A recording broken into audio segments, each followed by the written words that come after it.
Hello and welcome to Eagle Creek Nature Notes, the audio series created to help you plan your next adventure to beautiful Eagle Creek Park in Indianapolis, Indiana. I'm Adam Hipschman, the Marketing and Program Manager for Eagle Creek Park Foundation. We're the primary nonprofit fundraising partner of Eagle Creek Park. Today, I'm lucky enough to sit down with the managers at Eagle Creek's Ornithology Center, Jenna and Donna. Can you both introduce yourselves and tell us your role and how long you've worked at the Ornithology Center? Yeah, thanks for having us here, Adam. I'm Jenna McElroy. I'm the manager of the Ornithology Center. I love my job here with Donna, working with her, and we are one of the nature centers here at Eagle Creek Park, the Ornithology Center, and then the other one is the Earth Discovery Center.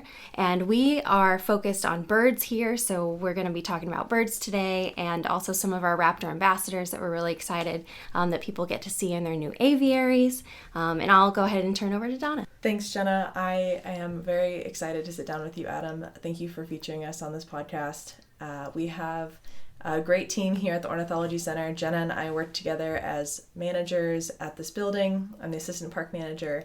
We also have a team of naturalists. We have 3 naturalists who are working on programs all year round, and we are all working together now to plan our Owl Festival. It's been a wonderful journey working here. This will be my 4th Owl Festival now, and I got started here at the park as a camp counselor, then as a naturalist, and now I work summer camps in the summers and plan festivals and events throughout the rest of the year. And it's been such a fun journey to learn alongside you, Jenna, and I'm excited to talk about our Raptor ambassadors today. Oh, me too. I forgot to say how long I've worked here. I've worked here since 2015, so about 9 years. Yeah, so I've worked here for a little over a year and a half, and I got to know both of you pretty much right away. It's pretty important for my role to know what's going on at the Ornithology Center, so thank you both again for being here. So we have one of my favorite days, well, I guess weekends of the year coming up at the end of October. That's Owlfest. Jenna, can you tell the listeners some basics about Owlfest? Like, when is it? What visitors can expect? What are some goals that the Ornithology Center has this year? Sure. Owlfest is also one of our favorite times of the year. It's a free festival, so it's every year in October. This year it's October 26th and 27th on that weekend just before Halloween, and it is free with park admission, so you just pay the gate fee or you use your pass to get into the park, and then all of the things at the festival are free. They are mostly here at the Ornithology Center. We'll have outdoor games and campfire and activities for kids and adults of all ages. We'll have free hikes and guided lessons and even some programs in the classroom inside, like WFYI is going to be showing their Raptor video, which will be really great. The schedule will be coming out soon at the beginning of October every year, and we have also some visitors coming too. We have our owl ambassadors here that you can see in their aviaries, but one of the local falconers and educators, Mark Booth from Take Flight, is going to be bringing his owls to the beach or another location in the park for the weekend on Saturday and Sunday. He'll have 2 different programs, and we're just really excited. Some of our goals this year are also, every year, are to raise money for our Raptor ambassadors, and the Park Foundation helps out with that, and we are really grateful for them, and we will be doing some fun, different ways to donate and advocate for your favorite raptor. If you are a big fan of the turkey vulture Matilda, you can donate money to get her elected as the best raptor. So we're really excited for, every year we're excited for Owlfest, but this year is going to be really fun too. Yeah, more to come on the election in just a moment. Thanks, Jenna. Donna, I know you play a big role in helping to plan Owlfest. What else might visitors want to know before they're here on the 26th and 27th? Yeah, absolutely. Owlfest is a celebration about owls, and everyone has their own stories or connections to these amazing nocturnal hunters. So we want Owlfest to be something for everybody. When you come to Owl Festival, just know the park is going to be packed with different people who are here for either going on hikes, not a part of the festival, or they're going to be coming to the festival with their families. So it's going to be a very busy weekend here at the Ornithology Center, but also at Eagle Creek Park generally. It's a great time of year to come out to the park to enjoy the fall colors and to get on the trail. We want people to be able to take what they want from this festival and learn or just experience the festival and the park in an immersive way. So bring your families, bring anyone who might be interested in owls to enjoy the festival and to come out and enjoy the park. Yeah, my memory, speaking of foliage, my memory last year, which was my first Owl Fest, was that it was that magical time where all the leaves had changed, but none of them had fallen. And it was just like, what a glorious, beautiful day in the park. So fingers crossed for that kind of weather again this year. I also remember the excitement around the new aviary that came out last year and just feeling grateful for such a beautiful setting for an exciting day in the park. And I also helped pick up the pizza for the volunteers, so I felt like I helped. So this is the 9th Owl Fest at Eagle Creek Park. That's my understanding. And how many Owl Fests have you been involved with, and what are you most excited for this year, I guess, for both of you?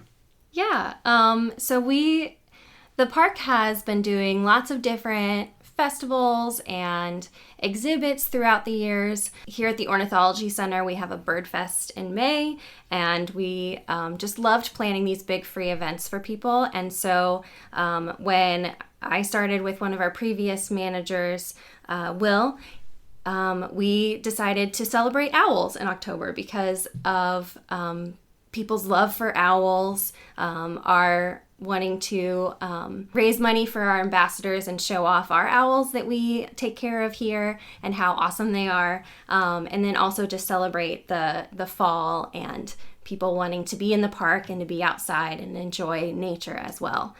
So I'm most excited for all of the programs we're doing with our birds and how we're learning and showing off the new aviaries that you mentioned. So I'm excited for a lot of our programs with our raptors where you get to see them eat and fly and be in their sort of natural behavior zones, I guess, for the festival. So that's just my favorite part.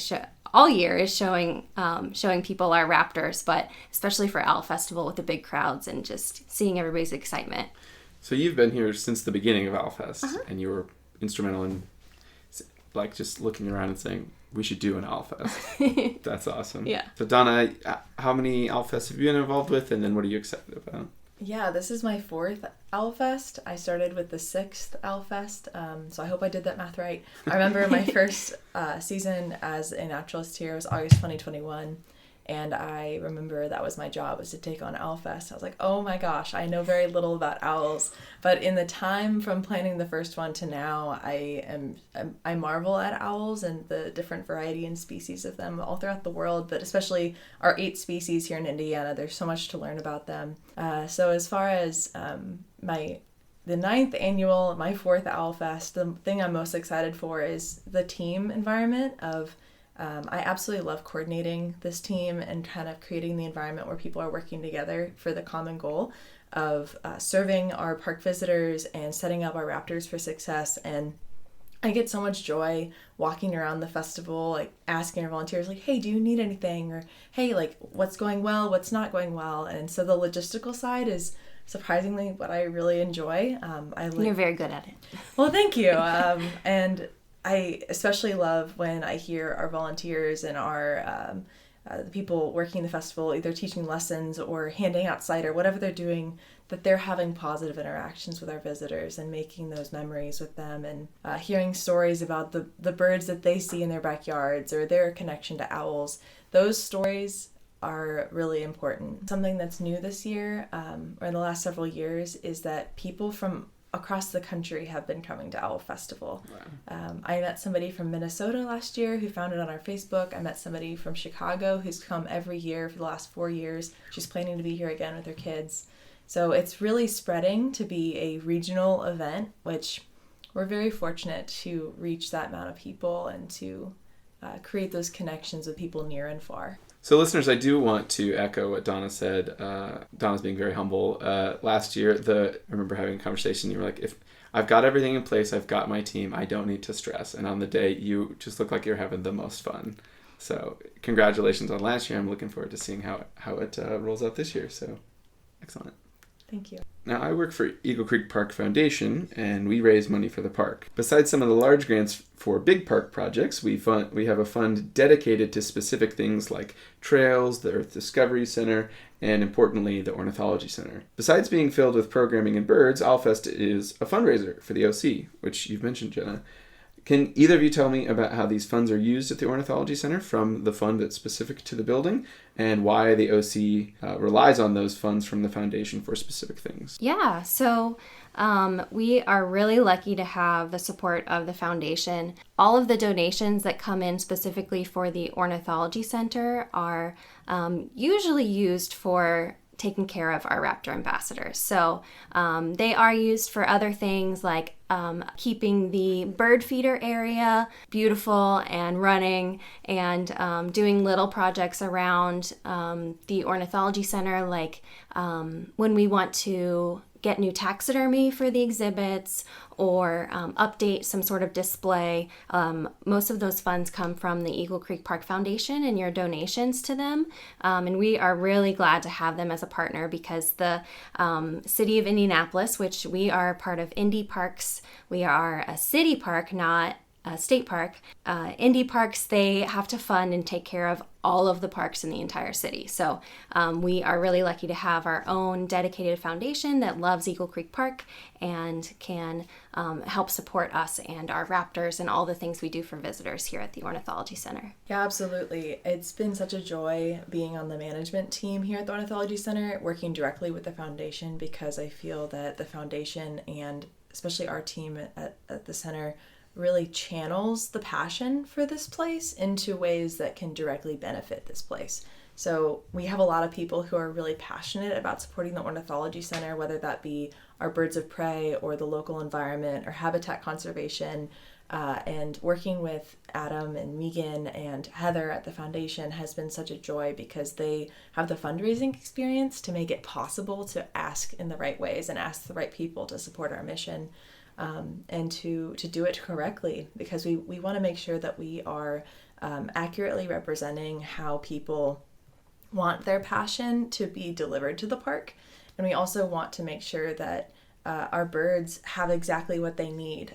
We are learning so much from other raptor ambassador caretakers across the country and across the world. And we've been able to extend and expand our learning on avian behavior and the science behind raptor husbandry and training, because the foundation is channeling the passion for the Ornithology Center into our learning and our exhibits and our enclosures, so that the birds have exactly what they need, and that we are an example for the Midwest, and perhaps like our vision is for the country to see how birds can be treated in a way that really is natural to them, and it models their ecological purpose or their role in their environment. We want to be able to represent them in a way that is accurate to them. So yeah, we're really, Donna and I have both been sent to raptor training conferences and workshops, because the foundation can fund stuff like that, and donations come in to help us learn how to take care of these our other coworkers, our avian coworkers. Yeah, my boss, the executive director of the foundation, Megan, who Donna mentioned, her big thing is she loves easy wins. And like you mentioned, passion, you all have so much passion. It's easy if all you need is some dollars from the foundation, and that's all we have to do to make something really cool happen. So we get really excited when, we don't have to like break a sweat. We just, write a check and we're like, hey, great, send them off to training. And I got a bunch of good content from you when you went to that training in San Diego, I think it was. Yeah, it's been huge. Like that training not only really boosted my confidence in how to work with the birds, but also it allowed me to be able to mentor and train our team of naturalists and why we do the things that Jenna tells us to do because of her experience. Because Jenna kind of just upheavaled the Ornithology Center's Raptor program, where instead of like the traditional grab and go way of using the birds, of just like, hey, we have a great horned owl, she must come out for programming 5 times in front of 50 kids each time. She saw that the animals could be treated with more respect in a way that is reinforcing to them, and that this isn't a scary environment if you work on their time, build their trust, build that relationship. And so I now, having the support of the foundation and these trainings under my belt, can now really support Jenna and the mission of putting the raptors' care and husbandry first, so that we are a leader in avian care across the Midwest and, again, the world. So I remember, Donna, the couple of the first times I interacted with the birds, you sort of instilled that notion in me that we are here to take care of these birds. They are not here to entertain us. Not that I was trying to get them to entertain us, but that was very clear, and I appreciate that. It makes it easy to do my job and market how cool of a place we have. I'm on board with let's go to the whole world here. So yeah, it's excellent, and it's been quite an excellent partnership. I've been here, like I said, 18 months, and y'all are so welcoming and helpful, and we just love shouting out the wins. So with that, I think we should switch gears here and talk a little bit about Owlfest and fundraising smushed together. So this year, to raise funds for the OC, the Ornithology Center Fund, we're going to borrow from events out in the real world and have a little election between the 7 Raptor ambassadors at the OC. In short, visitors during Owlfest will be able to vote with their dollar. Money towards each bird will benefit the entire Ornithology Center and will shine light on each bird's unique story and personality. And gosh, do they have personality. Some of these birds are always on display representing their species, while others aren't as well known to the public. Between the two of you, can you give a quick 1 or 2 sentence breakdown, or just introduction, I guess, the name of each bird and just maybe what species and 1 or 2 things about them real quick? Oh yeah, we love talking about them. So we have 7 birds currently here at the Ornithology Center. All of them are non-releasable, which means that they would not survive out in the wild on their own anymore. And this could be for different reasons. So we have 2 birds that can still fly, but 5 of them have wing injuries and they can never fly again because of some sort of accident or disability that keeps them from being able to survive on their own. And then the other 2 that can fly are imprinted on people. So that means that they're habituated, and like our turkey vulture, Matilda, we'll start by talking about her. She's imprinted because she was found as a nestling and she was rescued and raised at a licensed wildlife rehabilitator.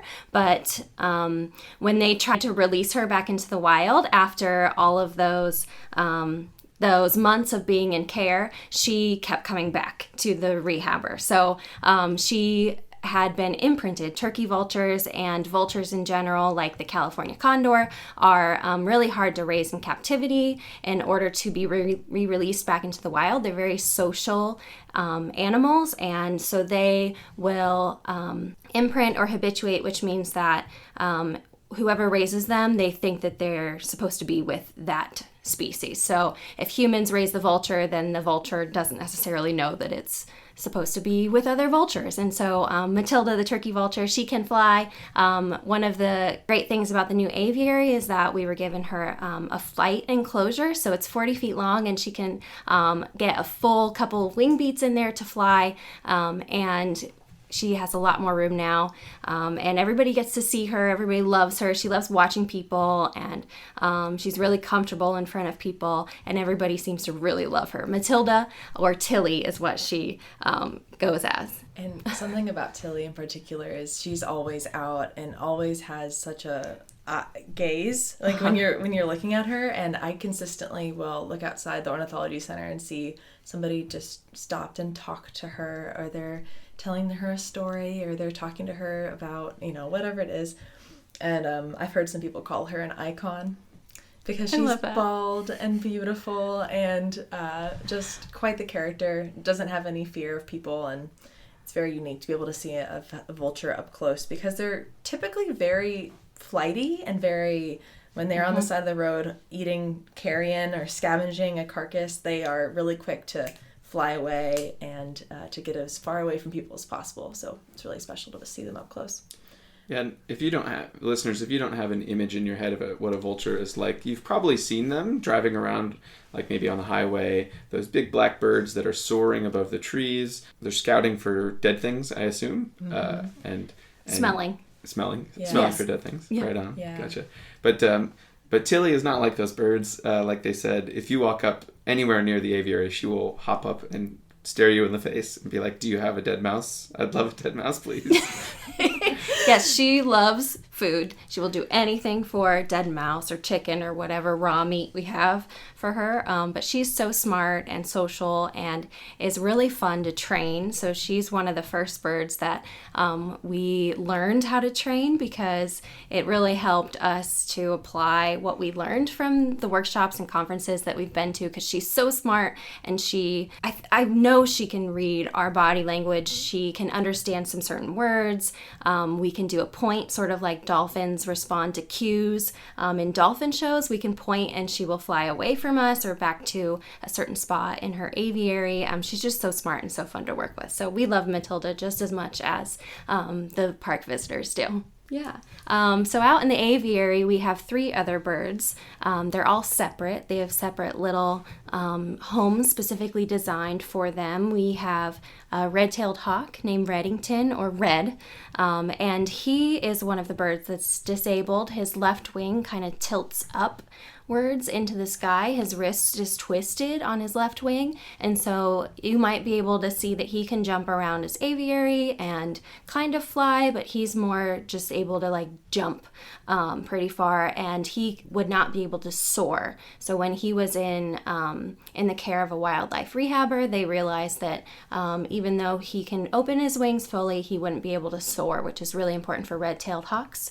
They're the ones that are most common in North America. You might see them sitting on a telephone pole or a farm fence as you're driving through the farmland of Indiana or along the highway. They're really common, and so it's really important for them to obviously be able to fly and soar and hunt. So he can't survive on his own, but we are currently training him hopefully to be able to do longer jumps. Maybe we can move him into the aviary. If the turkey vulture Matilda isn't in there, we can give him some time in the aviary, getting longer jumps and more space and more exercise.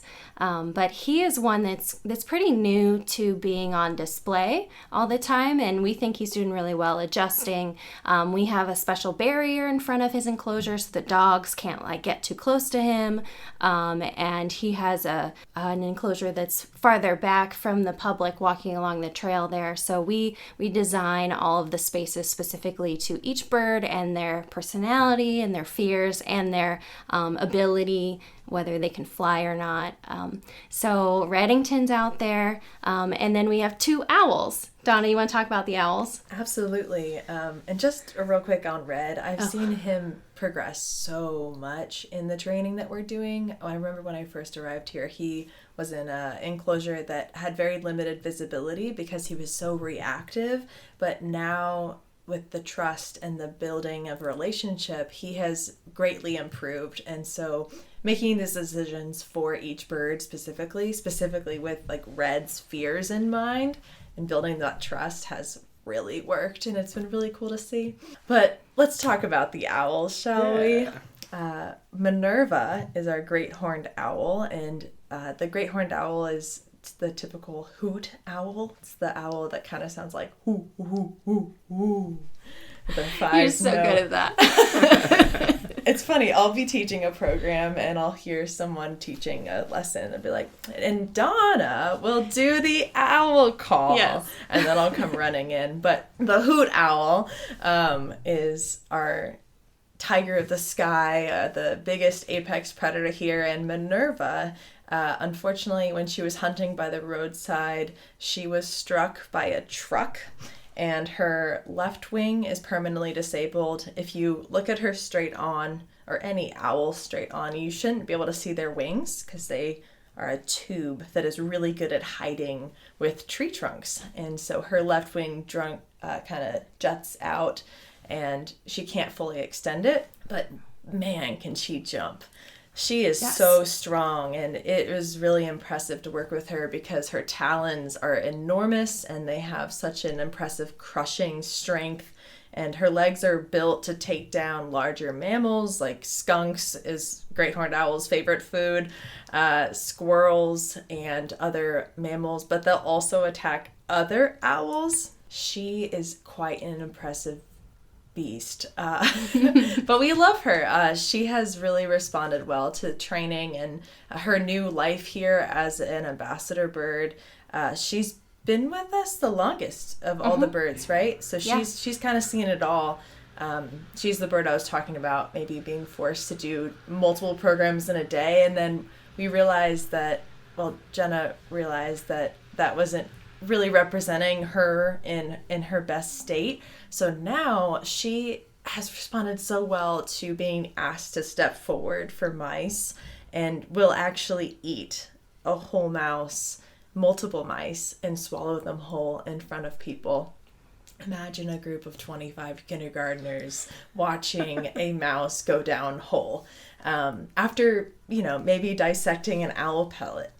That lesson sticks with these kids, and Minerva has been such a great ambassador for showing the giant yellow eyeballs that make them such great hunters, the brown color of her feathers as great camouflage, and of course those beautiful plumicorns, or the feather projections that come off of her head as a way to communicate and camouflage as well. So she's such a beautiful bird with such personality. And Jenna, do you want to talk about how you've built her trust? Because it's been quite the journey. Yeah.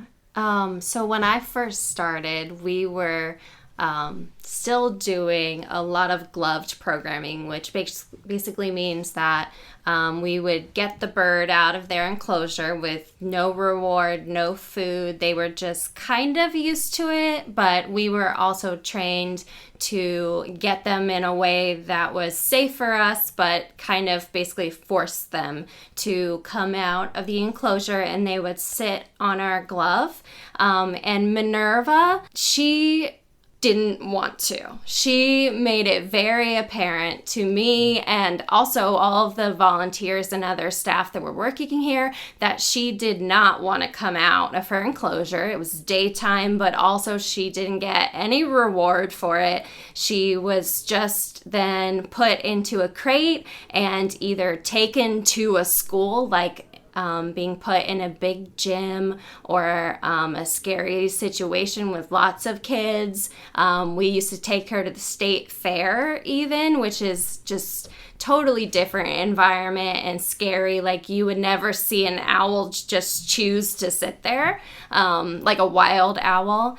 And so everybody knew that wasn't necessarily what Minerva wanted to do, but we didn't know that we could essentially make her happy. So with lots of trainings and different people that we talked to, we realized that even though she was wild, she was still able to learn, and we could change her environment and change her role as an ambassador to fit her needs and to make her happy, basically. That just because she was she was born in the wild, so she is a wild owl, that didn't mean that she couldn't learn from us and learn to trust us. And so we decided that instead of doing those programs with her, we would put her on display. So before, she was just behind the building in like a private area.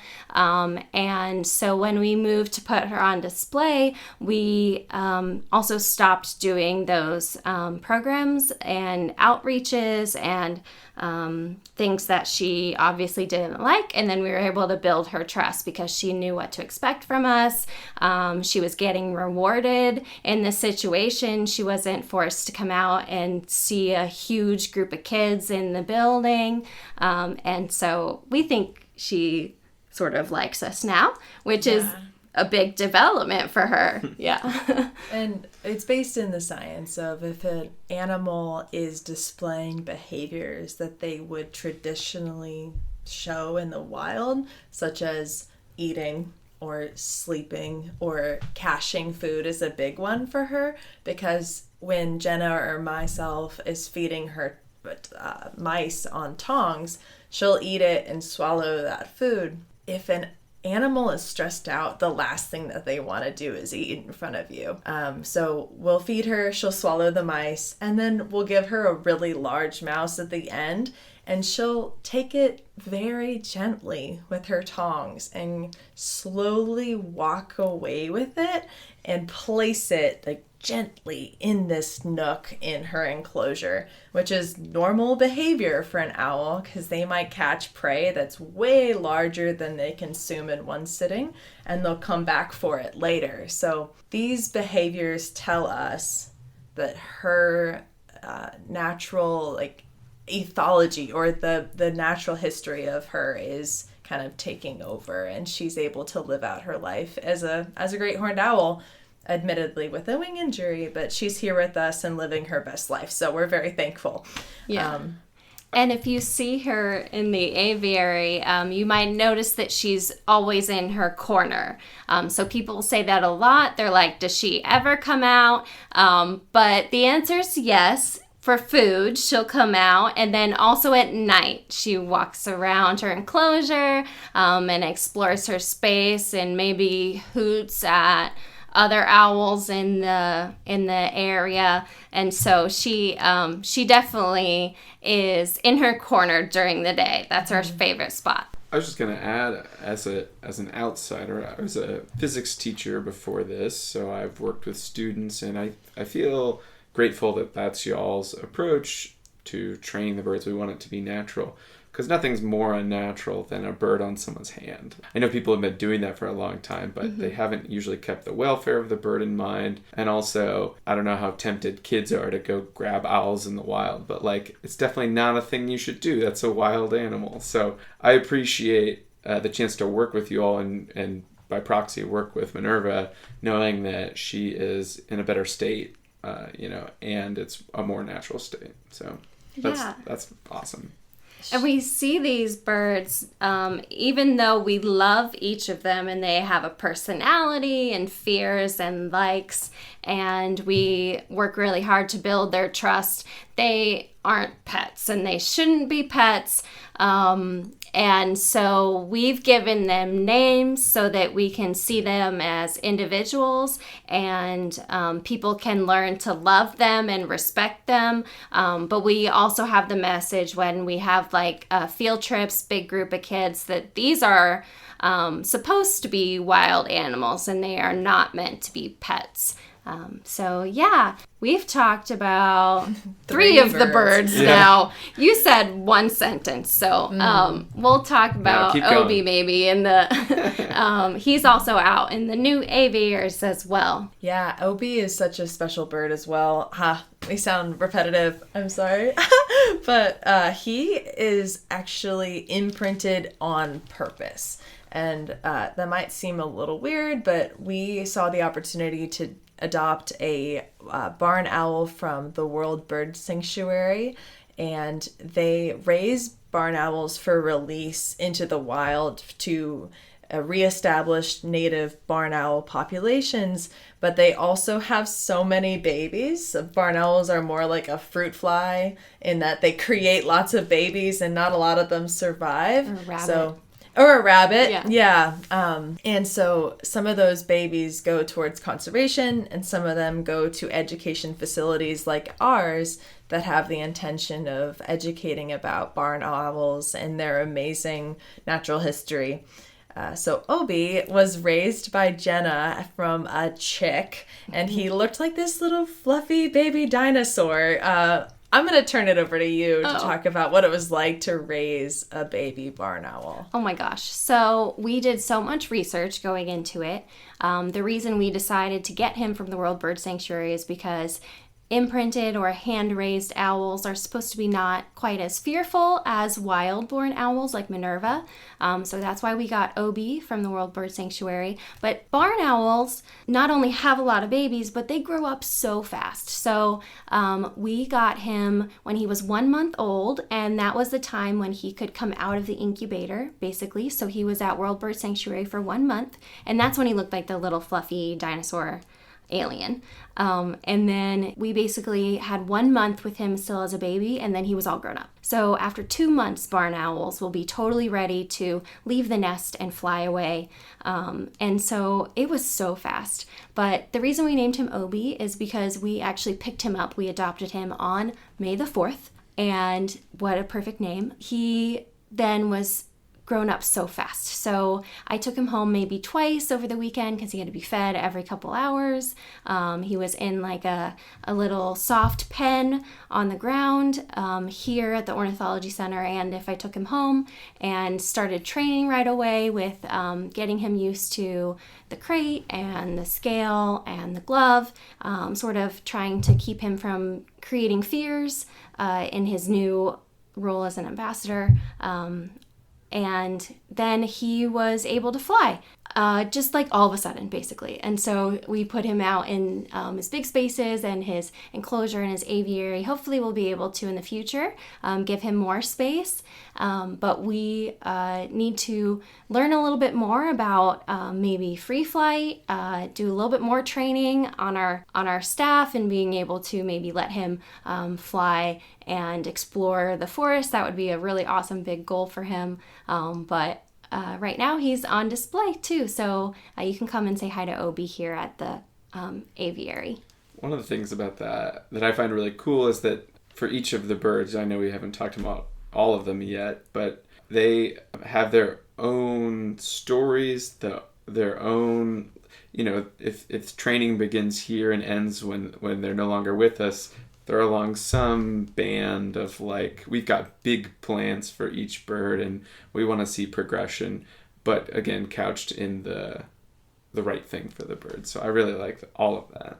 And it's always changing. It's dynamic because they'll want different things as they age and grow. And we're always learning. And that's why this new big aviary is so awesome. We're creating now one that matches by the deck of the ornithology for our bald eagle Carson, who has been out a little bit, but he has a fun story as well. Should we talk about Carson? Sounds like a good segue. Absolutely. Yeah. What an amazing bird. He arrived in April of 2021 as a juvenile bald eagle that had arrived from Mentor Marsh in Cleveland, Ohio. And his story was that this eagle's nest had been closely monitored for the last, decade and watched by bird watchers for the extent of their gestation and their fledging. And one day there were two eagles in the nest and 2 adults raising them. And suddenly there was one juvenile bald eagle that was flying around and had successfully fledged, and then the other one had disappeared. People were really alarmed by this, and they went out searching for him, and they did not give up the search for 3 days. And they found him on that 3rd day, really dehydrated, really suffering from a wing injury that unfortunately led to him not being able to be released again. But Mentor Marsh found a home for him here at Eagle Creek Park, and we were able to secure the federal eagle permit through Don Van Diemen at the Earth Discovery Center. There's a lot of experience with wildlife rehab and taking care of birds. So we were able to get an eagle here at Eagle Creek Park, which we're so excited to have. And we've been moving really slowly with him and really being super intentional with every move we make, because his lifespan is upwards of 40 years. And we intend to have him here at the Ornithology Center for his whole life. And we want him to live as long and as happily as possible. So when he came here, he was fully brown with brown eyes and was making little baby noises at us still. Snorts. Oh, amazing. My gosh. These snorts, like unlike anything you could ever imagine. Look up eagle snorts on YouTube. I'm sure you'll find them. But to see it in person is just crazy. And so working really slowly with him to introduce him to things like a scale, like, please let us weigh you. Let's show you how this isn't a fear thing. Let's show you the glove. Let's not move too quickly because it'd be dangerous for both us and for you, the eagle, to move too quickly on the leather glove. Or Kevlar, sorry, it's not leather, it's Kevlar. Or how to introduce him to the crate so we can transport him safely and make it as least stressful as possible. So our new eagle aviary is on the deck at the Ornithology Center, and it features a way deeper space that allows him to move about both on the ground and on perches that are a great distance from people, but he's still viewable because he was wild raised, just like Minerva, the great horned owl, by wild eagles. He's imprinted on eagles. So we are training him to associate us with food and opportunities that are positive. So giving him this new enclosure is huge because everyone who comes to Eagle Creek Park, I think, wants to see an eagle, and Carson is such an amazing ambassador for that because we want him to show us the natural behaviors as much as possible that wild eagles have, and for people to be inspired by his story of, we didn't give up on him and he didn't give up on survival. They're very strong and strong-willed animals that want what they want, and he's pretty impressive for that. So listeners, if you're listening to this just before Owlfest in something like October of 2024, Carson is sort of like tipping over from being a juvenile into being an adult. And I just got to see him. I've been looking at that photo from when he was a juvenile for a while, and I did not recognize that as a bald eagle. So can you tell me some of the changes that are happening with Carson as you're training him, but especially like his physiology? Oh yeah. When birds are first growing up, they will be full grown in size within just a couple months of hatching from the egg. And then they'll fledge, which means that they'll learn to fly, leave the nest. But then in some species, like the bald eagle, even though they're full grown, they are not mature yet. So we got Carson, our bald eagle, when he was about 9 months old, and he was full grown, but he was still a juvenile. Bald eagles are brown until about 4 years old. When they're mature, then they'll get their white head and their white tail. So it's he's 4 years old this year, and he has just molted, which means grow new feathers.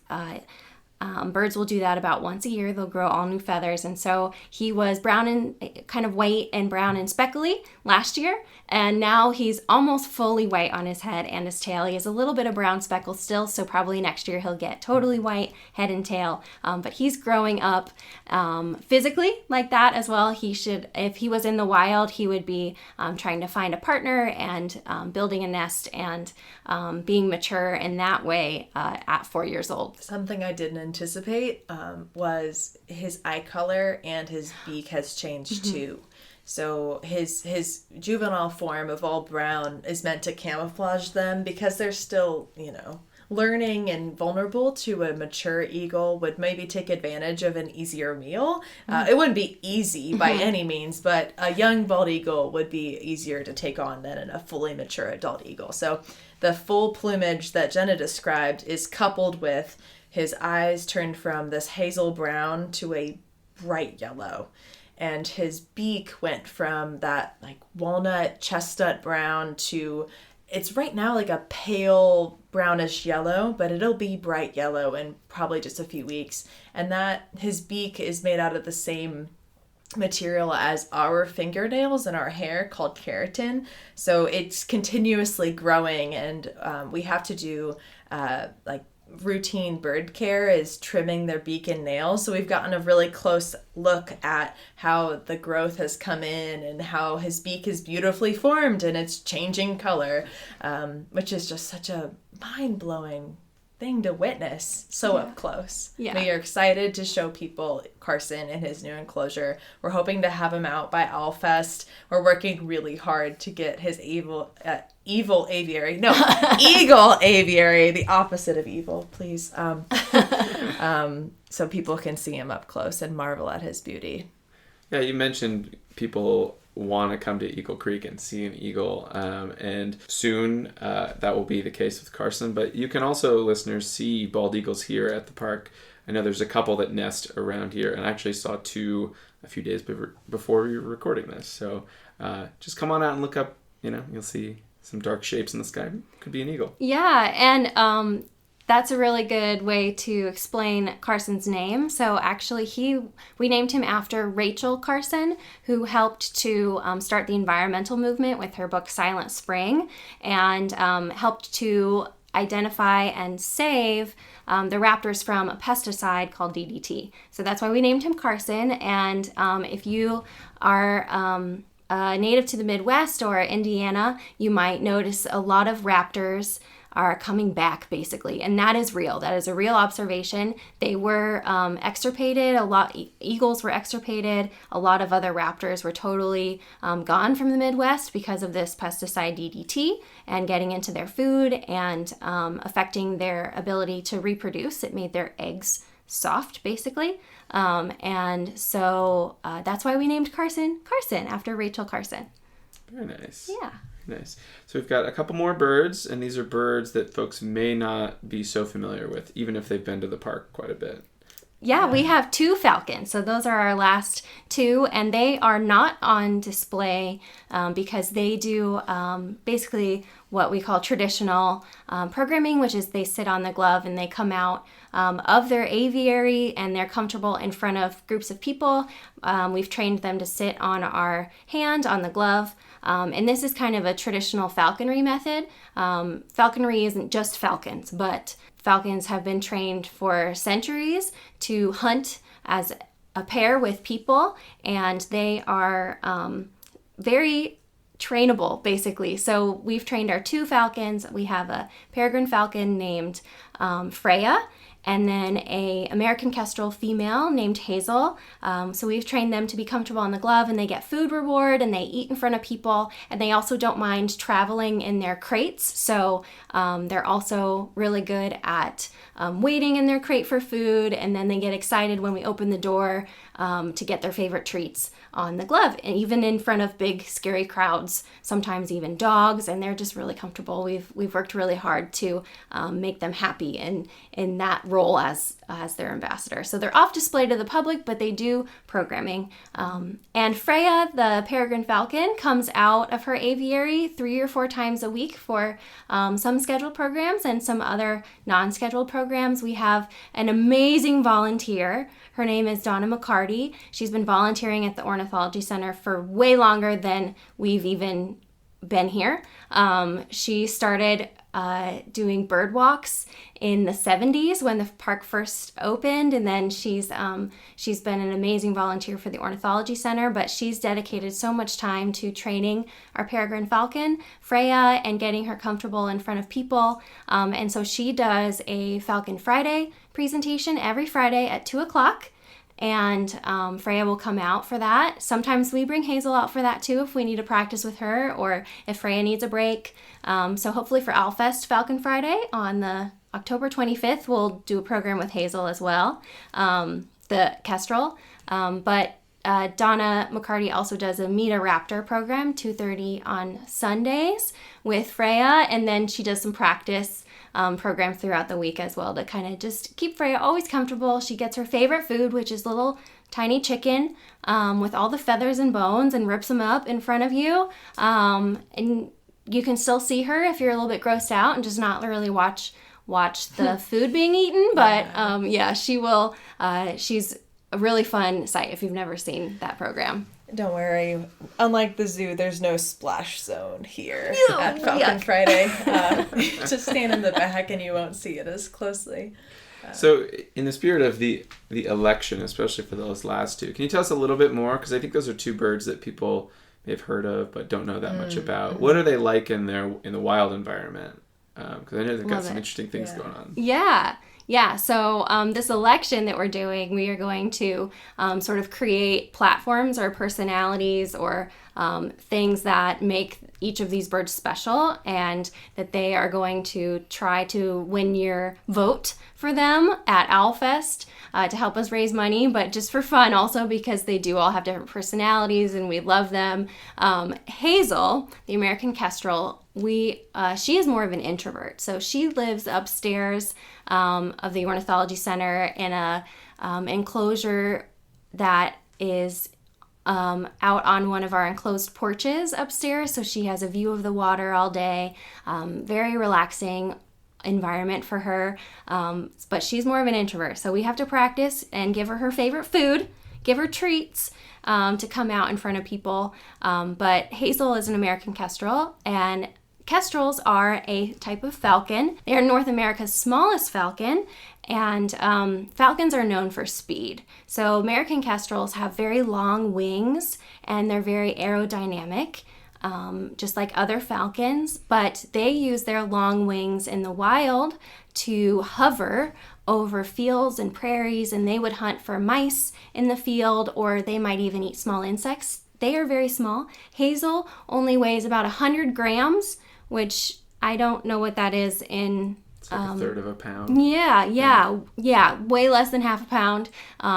She's so easy to hold, and she loves tiny, tiny, tiny mice. That's her favorite treat, is furless, tiny mice. And all the food that we give our birds are already dead. It's frozen, and then we thaw it out for them. Kestrels in the wild are just amazing. Their ability to hover, their ability to hunt, and their amazing eyesight. Hazel, though, she had some sort of injury happen to her left wing when she was learning how to fly.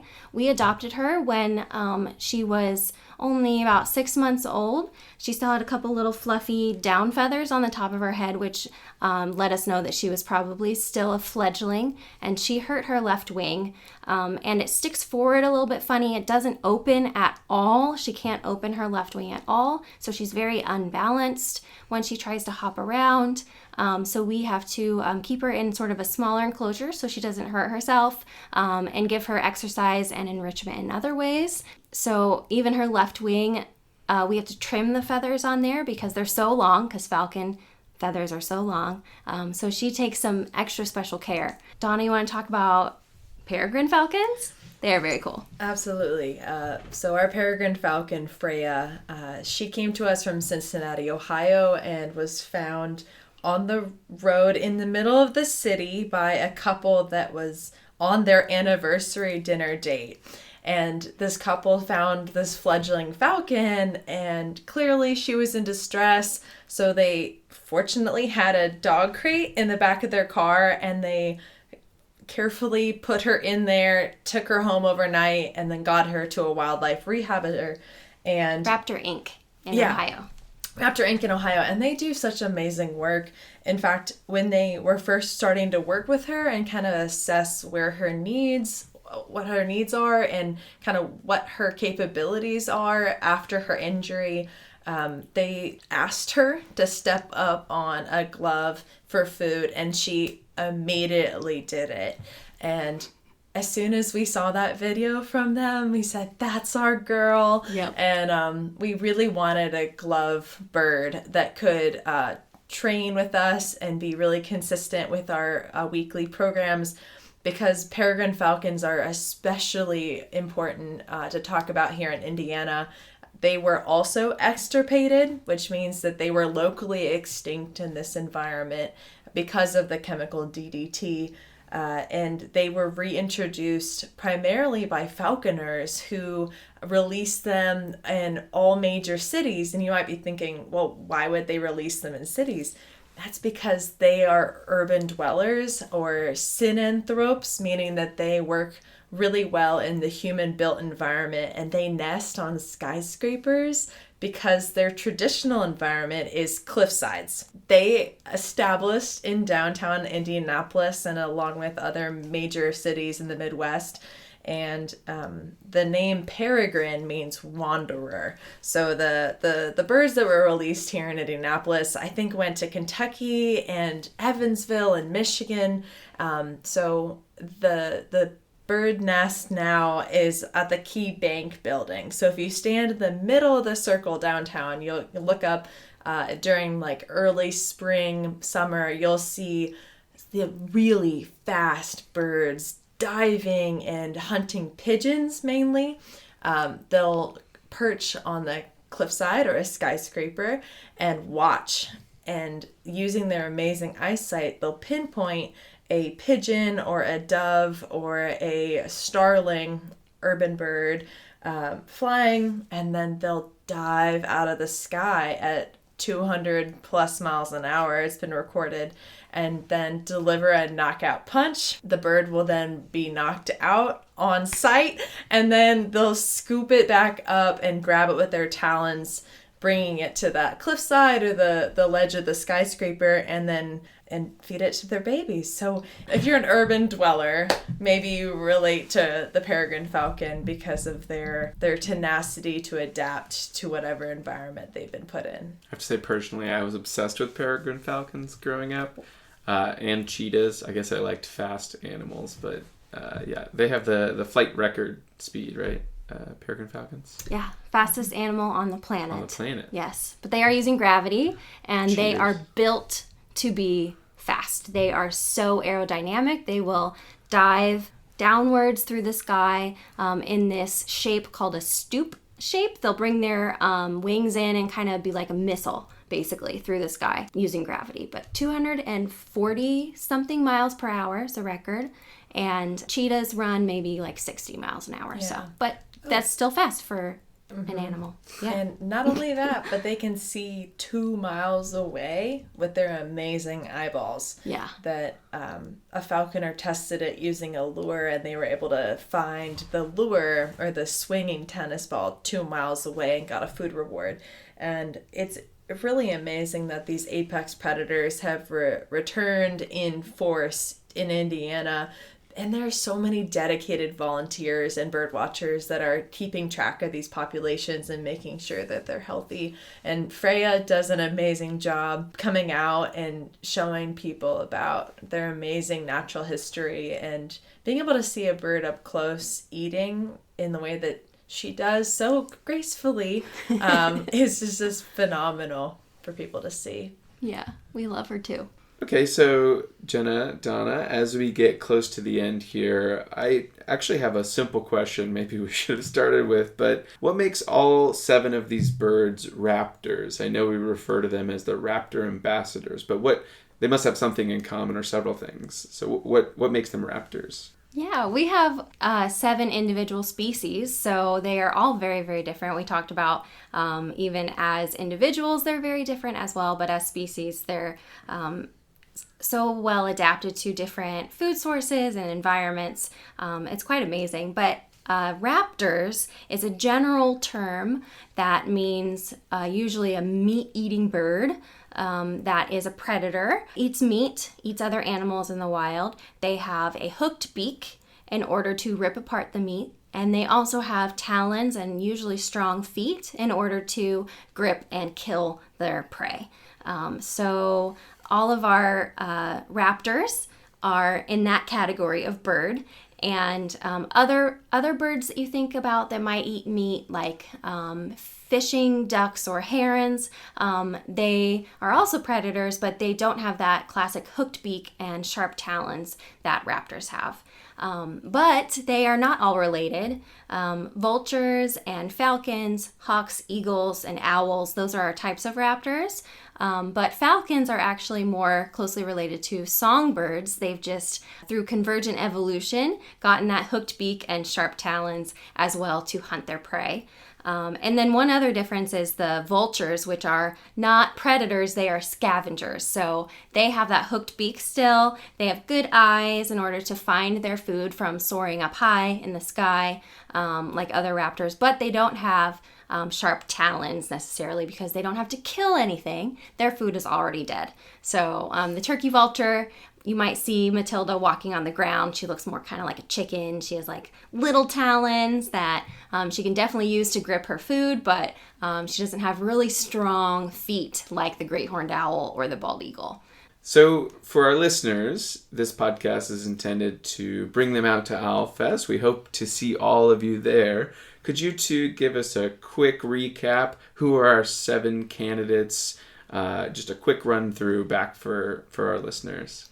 Absolutely. So at OwlFest, you're going to have the opportunity to see or meet all of our Raptor ambassadors in one way or another at the festival, whether that be a live animal program or through learning about their story by meeting myself and Jenna and other people at the Ornithology Center who work with them. So to quickly recap our bird ambassadors here, we have Carson, our bald eagle, who will be out at Owlfest. He's turning 4 this year and has that impressive bald head and white tail feathers that we're so eager for you to see. We have our turkey vulture, Matilda, who has a 6-foot wingspan and an amazing flight aviary where she'll sit with you as you talk to her if you'd like to come visit. We also have our barn owl ambassador, Obi, who was raised by us to be an owl ambassador here, and he'll fly for us so silently in his enclosure and eat mice, showing off his amazing colors that are adapted to more prairie or open environments. We have our great horned owl, Minerva. She's the apex predator, the one with the giant crushing talons and giant golden eyes. You will see her eat mice, swallowing them whole and then tucking away to resume her sleep in her favorite corner. But she does go out a lot at night. So maybe she's more of the night owl of the bunch. Uh-huh. And then we have Reddington, or Red, our red-tailed hawk, who is out on display. He is often seen perched and preening, moving his feathers around and ruffling his tail, bright red tail, and he will eat mice and jump in his enclosure with beautiful widespread wings, and he's grown in confidence a lot over the last several years. And then off display, so eventually you can see Carson and all those other ambassadors out in the aviary, but off display we have our 2 falcons. So we have Freyja, the Peregrine falcon, and that's the fastest animal on the planet. She cannot fly though, so she does special programs where she tears apart chicken with feathers and bones and all on the glove in front of people. So you can see her during Owlfest for Falcon Friday, the Friday before, and then Sunday she'll do the Meet a Raptor program during Owl Festival. And then, last but not least, we have our little baby girl, Hazel. She's tiny but full grown. She's an American Kestrel, the smallest falcon in North America. Thank you, Jenna and Donna, for your time, and thanks so much for listening. We hope to see you at Owlfest on October 26th and 27th at beautiful Eagle Creek Park. To find out more about Owlfest, the Ornithology Center, and Eagle Creek Park Foundation, visit eaglecreekpark.org. Thank you. It was so awesome being here. Thank you so much. Absolutely. It's great to have you both. Go Owls. Woo, woo, woo, woo.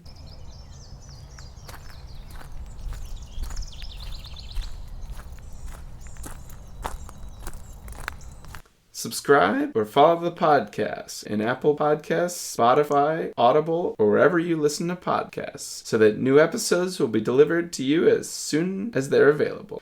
Your support makes this show possible. To find out more about Eagle Creek Park Foundation, donate, or pick up a park pass, go to eaglecreekpark.org.